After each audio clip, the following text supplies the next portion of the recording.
ਅੱਜ ਦੀ ਵੀਡੀਓ ਮੈਂ ਸੋਚਿਆ ਕਿ ਘਰੋਂ ਬਾਹਰ ਨਿਕਲ ਕੇ ਬਣਾਈ ਜਾਏ। ਠੀਕ ਹੈ, ਤੁਹਾਨੂੰ ਇੱਥੇ ਇੱਕ ਡੇਰੇ ਦਾ ਵਾਕਿਆ ਸੁਣਾਉਣਾ ਕਿ ਪ੍ਰਦੇਸਾਂ ਵਿੱਚ ਕਿਸ ਤਰ੍ਹਾਂ ਦੇ ਬੰਦੇ ਨੇ, ਕੈਸੀਆਂ ਇੱਥੇ ਬੂਟੀਆਂ ਨੇ ਜਿਹੜੀਆਂ ਕੈਸੇ ਕੰਮ ਕਰ ਜਾਂਦੀਆਂ। ਠੀਕ ਹੈ, ਇੱਥੇ ਇੱਕ ਮਕਾਨ ਤੇ ਮੁੰਡੇ 4-5 ਰਹਿੰਦੇ ਸੀ। ਠੀਕ ਹੈ, ਤੇ ਅਕਸਰ ਇਹ ਚੀਜ਼ ਹੁੰਦੀ ਹੈ ਕਿ ਅਸੀਂ ਇੱਕ ਦੂਜੇ ਦੇ ਮਕਾਨ ਤੇ ਜਾਂਦੇ ਆਉਂਦੇ ਰਹਿੰਦੇ ਹਾਂ ਤਾਂ ਕਿ ਚਲੋ ਥੋੜੀ ਜਿਹੀ ਦਿਲ ਹੋਰ ਹੋ ਜਾਂਦਾ ਹੈ, ਯਾਰੀ ਦੋਸਤੀ ਰੱਖੀ ਹੁੰਦੀ ਹੈ।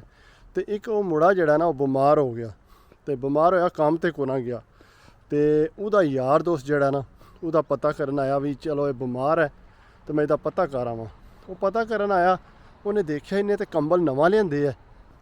ਨਵਾਂ ਕੰਬਲ ਦੇਖ ਕੇ ਤੇ ਉਹਦੇ ਕੋਲ ਰਹਿਣ ਨਾ ਹੋਇਆ। ਕਹਿੰਦਾ ਬਾਬਾ ਨਵਾਂ ਕੰਬਲ ਲਈ? ਕਹਿੰਦਾ ਆਹੋ ਯਾਰ ਐਤਵਾਰ ਵਾਲੇ ਦਿਨ ਮੰਗਾਇਆ। ਕਹਿੰਦਾ ਵਾਹ ਛਾ ਗਏ ਤੂੰ। ਤੇ ਥੋੜੀ ਦੇਰ ਬੈਠਾ, ਉਹਨੇ ਚਾਹ ਸ਼ਾਹ ਉਹਨੂੰ ਪਿਲਾਈ, ਚਾਹ ਸ਼ਾਹ ਪੀਤੀ ਉਸ, ਚਾਹ ਸ਼ਾਹ ਪੀ ਕੇ ਤੇ ਗੱਪ ਸ਼ਪ ਲਾਉਂਦਾ ਰਿਹਾ। ਥੋੜੀ ਦੇਰ ਬਾਅਦ ਕੰਬਲ ਚੁੱਕ ਕੇ ਟੁਰ ਪਿਆ। ਉਹਨੇ ਆਖਿਆ ਉਹ ਕੀ ਕਰਨਾ? ਉਹਨੇ ਆਖਿਆ ਮਜ਼ਾਕ ਲੱਗਿਆ, ਕਿਹੜਾ ਸੱਚੀ ਮੁੱਚੀ ਕੰਬਲ ਲੈ ਕੇ ਟੁਰ ਚੱਲਾ। ਬਹਰਹਾਲ ਨਾ ਉਹ ਕੰਬਲ ਉਹਨੇ ਫੜਿਆ ਤੇ ਕੰਬਲ ਲੈ ਕੇ ਟੁਰ ਪਿਆ। ਉਹਨੇ ਆਖਿਆ ਉਹ ਠਹਿਰ ਜਾ ਕਿੱਧਰ ਲੈ ਚੱਲੇ? ਉਹ ਕੋਨਾ ਰੁਕਿਆ ਜਨਾਬ, ਕੰਬਲ ਨਹੀਂ ਉਸ ਤੇ ਉਹ ਟੁਰ ਗਿਆ। ਕੰਬਲ ਜਿਹੜਾ ਜਨਾਬ ਉਹਨੇ ਘਰ ਲੈ ਗਿਆ। ਉਹਨੇ ਸੋਚਿਆ ਬਈ ਸ਼ਾਇਦ ਹੁਣੇ ਆ ਜਾਂਦਾ, ਥੋੜੀ ਦੇਰ ਬਾਅਦ ਆ ਜਾਂਦਾ। ਬਹਰਹਾਲ ਉਹ ਕੋਨਾ ਵਾਪਸ ਆਇਆ ਨਾ।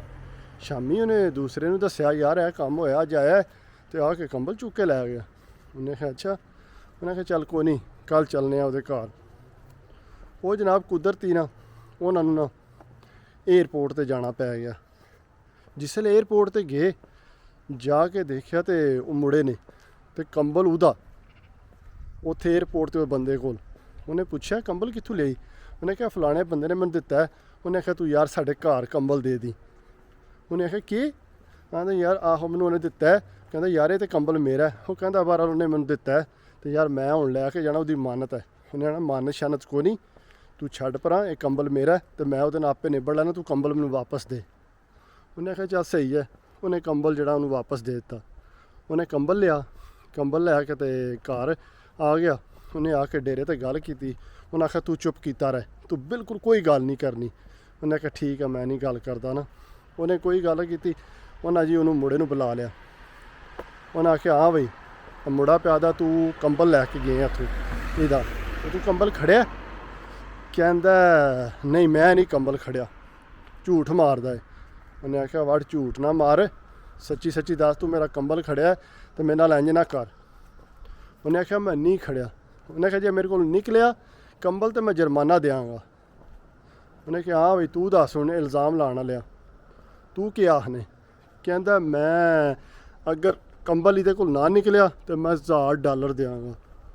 ਉਹ ਜਿਹਨੇ ਖੜਿਆ ਸੀ ਉਹ ਕਹਿੰਦਾ ਮੇਰੇ ਕੋਲ ਨਿਕਲਿਆ ਤਾਂ ਮੈਂ 500 ਦਿਆਂਗਾ, ਮੇਰੀ 500 ਦੀ ਔਕਾਤ ਹੈ, ਮੈਂ 500। ਉਹਨਾਂ ਆਖਿਆ ਠੀਕ ਹੈ ਜੀ, ਤੂੰ $1000 ਜਮ੍ਹਾਂ ਕਰਾ। ਤੇ ਦੂਜੇ ਨੂੰ ਆਂਦਾ ਤੂੰ 500 ਕਰਾ। ਉੱਥੇ ਜਨਾਬ 4-5 ਬੰਦੇ ਸੀ, ਉਹਨਾਂ ਜਨਾਬ ਜਮ੍ਹਾਂ ਕਰ ਲਿਆ ਉੱਥੇ ਉਹਨਾਂ ਦੇ ਪੈਸੇ।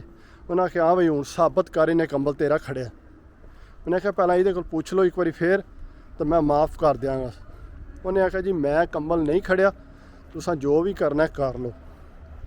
ਉਹਨੇ ਆਖਿਆ ਠੀਕ ਹੈ। ਉਹਨੇ ਬੈਠੇ ਨਾਲ ਉਹਨਾਂ ਦੇ ਡੇਰੇ ਦੇ ਬੰਦੇ ਵੀ ਬੈਠੇ, ਇਹ ਵੀ ਬੈਠੇ ਆ, ਸਾਰੇ ਬਹਿ ਕੇ ਲੱਗੇ ਗੱਲਬਾਤ ਕਰਨ। ਹਾਂ ਬਈ ਕਿਸ ਤਰ੍ਹਾਂ ਹੁਣ ਫੈਸਲਾ ਹੋਵੇਗਾ?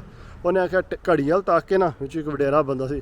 ਉਹਨੇ ਆਖਿਆ 5 ਵਜੇ ਦਾ ਤੇਰੇ ਕੋਲ ਟਾਈਮ ਹੈ, ਅਗਰ ਤੂੰ ਸਾਬਤ ਕਰ ਦਿੱਤਾ ਕਿ ਕੰਬਲ ਤੇਰਾ ਇਹਨੇ ਖੜਿਆ ਤੇ $500 ਤੇਰਾ, ਅਗਰ ਨਾ ਤੂੰ ਸਾਬਤ ਕੀਤਾ ਤੇ ਤੇਰਾ ਜਿਹੜਾ $1000 ਹੈ ਉਹ ਅਸਾਂ ਇਹਨੂੰ ਦੇ ਦੇਣਾ। ਠੀਕ ਹੈ ਜੀ ਮੈਨੂੰ ਮਨਜ਼ੂਰ ਹੈ। ਜਨਾਬ ਚੁੱਪ ਕੀਤੇ ਰਹੇ। ਜਿਸ ਵੇਲੇ ਸਹੀ 5 ਤੋਂ ਤਕਰੀਬਨ 2 ਮਿੰਟ ਰਹਿੰਦੇ ਸੀ ਨਾ, ਉਹ ਦੂਜੇ ਜਿਹਨੇ 500 ਦਿਓ ਕਹਿੰਦਾ ਬਸ ਕਰੋ ਹੁਣ, ਉਹਦਾ ਲਿਆਓ ਮੈਨੂੰ ਫੜਾਓ 1000 ਹੀ ਦਾ। ਹੁਣ ਇਹ ਹੁਣ ਗੱਲ ਮੁੱਕੀ ਚੁੱਕੀ, ਹੁਣ ਇਹ ਹੁਣ ਇਹਨੇ ਕਿੱਥੋਂ ਸਾਬਤ ਕਰਨਾ 2 ਮਿੰਟ 'ਚ? ਉਹਨੇ ਜਨਾਬ ਪੋਲੀ ਜੀ ਆਵਾਜ਼ ਮਾਰੀ। ਉਹਨੇ ਕਿਹਾ ਹਾਂ ਵੀ ਜਵਾਨਾ ਆ ਜਾ ਬਾਹਰ। ਹੁਣ ਉਹਨੇ ਕੰਬਲ ਪੈਕ ਹੋਇਆ ਬਾਹਰ ਲੈਣ ਦਾ। ਜਿਸ ਕੰਬਲ ਲੈ ਕੇ ਬਾਹਰ ਆਇਆ, ਉਹ ਜਿਹਨੇ ਕੰਬਲ ਚੁੱਕ ਕੇ ਖੜਿਆ ਸੀ ਉਹ ਤੱਕ ਕੇ ਅੱਕਾ ਬੱਕਾ ਰਹਿ ਗਿਆ। ਉਹਨੇ ਕਿਹਾ ਹੈ ਇਹ ਕੰਬਲ ਕਿੱਥੋਂ ਆ ਗਿਆ? ਉਹਨੇ ਆਖਿਆ ਹਾਂ ਵੀ ਇਹ ਕੰਬਲ ਹੈ ਜੀ।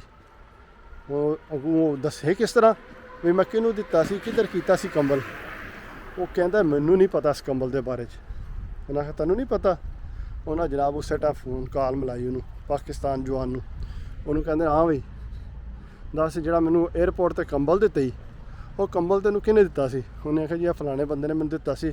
ਉਹਨੇ ਆਖਿਆ ਜੀ ਮੇਰਾ ਘਰ ਕੰਬਲ ਲੈ ਜੀ, ਇਹ ਮੇਰਾ ਕੰਬਲ ਹੈ। ਉਹਨੇ ਆਖਿਆ ਜੀ ਹਾਂ ਬਈ ਹੁਣ ਤੂੰ ਦੱਸ। ਉਹਨੇ ਆਖਿਆ ਜੀ ਮੇਰੇ ਕੋਲੋਂ ਗਲਤੀ ਹੋ ਗਈ, ਰੋਣ ਲੱਗ ਪਿਆ ਅੱਗੋਂ। ਉਹਨੇ ਆਖਿਆ ਤੈਨੂੰ ਬਾਊ ਰੋਣ ਦਾ ਕੋਈ ਫਾਇਦਾ ਨਹੀਂ, ਇਹ ਜਿਹੜਾ $500 ਹੈ ਇਹ ਹੁਣ ਇਹਨੂੰ ਦੇਣਾ। ਤੇ ਦੂਸਰੀ ਇਹ ਗੱਲ ਕਿ ਅੱਜ ਤੋਂ ਬਾਅਦ ਤੂੰ ਨਾ ਸਾਡੇ ਡੇਰੇ ਤੇ ਆ ਸਕਨੇ। ਤੇ ਜਿਹੜੇ ਨਾਲ ਦੂਸਰੇ ਸੀ ਜਿਨ੍ਹਾਂ ਦੇ ਡੇਰੇ ਤੇ ਰਹਿੰਦਾ ਸੀ, ਉਹਨਾਂ ਆਖਿਆ ਭਾਈ ਤੂੰ ਆਪਣਾ ਬੰਦੋਬਸਤ ਕਰ, ਤੂੰ ਸਾਡੇ ਨਾਲ ਨਹੀਂ ਰਹਿ ਸਕਦਾ ਹੁਣ। ਸਮਝ ਆਈ? ਤੂੰ ਕੀਤੀ ਹੈ ਚੋਰੀ। ਮਜ਼ਾਕ 'ਚ ਆਪਣੇ ਯਾਰ ਦੋਸਤ ਦਾ ਕੰਬਲ ਚੁੱਕ ਕੇ ਨੱਸ ਗਏ। ਇਹ ਐਡੀ ਗੰਦੀ ਹਰਕਤ ਕੀਤੀ ਸੀ। ਤੇ ਤੁਸੀਂ ਅੱਗੂ ਹਿਸਾਬ ਲਾਓ ਕਿ ਐਡੀ ਗੰਦੀ ਬੰਦਾ ਹਰਕਤ ਕਰੇ ਤੇ ਫਿਰ ਆਖੇ ਜੀ ਮੈਨੂੰ ਜਿਹੜਾ ਮੈਂ ਨਾਲ ਰਹਿਣਾ। ਤੇ ਜਿਹੜੇ ਇੱਥੇ ਨੇ ਬੰਦੇ ਕਈ ਵਾਰੀ ਚਵਲਾ ਮਾਰ ਜਾਂਦੇ ਨੇ, ਮਸਾਂ ਕੋਲ ਬਹਿ ਕੇ ਖਾਂਦੇ ਵੀ ਨੇ ਤੇ ਨਾਲ ਚਵਲਾ ਵੀ ਮਾਰ ਜਾਂਦੇ ਨੇ। ਅਗਰ ਮੇਰੀ ਵੀਡੀਓ ਪਸੰਦ ਆਈ ਹੋਵੇ ਤੇ ਪਲੀਜ਼ ਇਹਨੂੰ ਲਾਈਕ ਜ਼ਰੂਰ ਕਰਿਆ ਕਰੋ, ਤਾਂ ਕਿ ਮੇਰਾ ਹੌਸਲਾ ਵਧੇ ਕਿ ਮੈਂ ਅੱਗੋਂ ਹੋਰ ਵੀਡੀਓ ਬਣਾਵਾਂ। ਨਾਲ ਮੈਂ ਵਾਕ ਕੀਤੀ ਹੈ ਤੇ ਨਾਲ ਤੁਹਾਡੇ ਨਾਲ ਵੀਡੀਓ ਬਣਾਈ ਹੈ। ਉਮੀਦ ਹੈ ਤੁਹਾਨੂੰ ਮੇਰੀ ਵੀਡੀਓ ਪਸੰਦ ਆਈ ਹੋਣੀ ਹੈ। Thank you. ਅੱਲਾ ਹਾਫਿਜ਼। Bye bye.